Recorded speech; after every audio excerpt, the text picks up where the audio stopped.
You ask Tiger to solve. This deals with linear equations with one unknown. The final result is v equals 224. Let's solve it step by step. Group all constants on the right side of the equation. Add 10 to both sides. Simplify the arithmetic.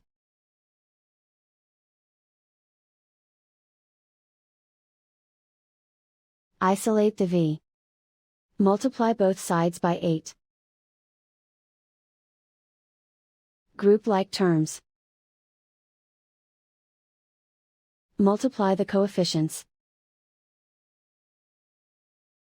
Simplify the fraction. Simplify the arithmetic. And so the final result is v equals 224.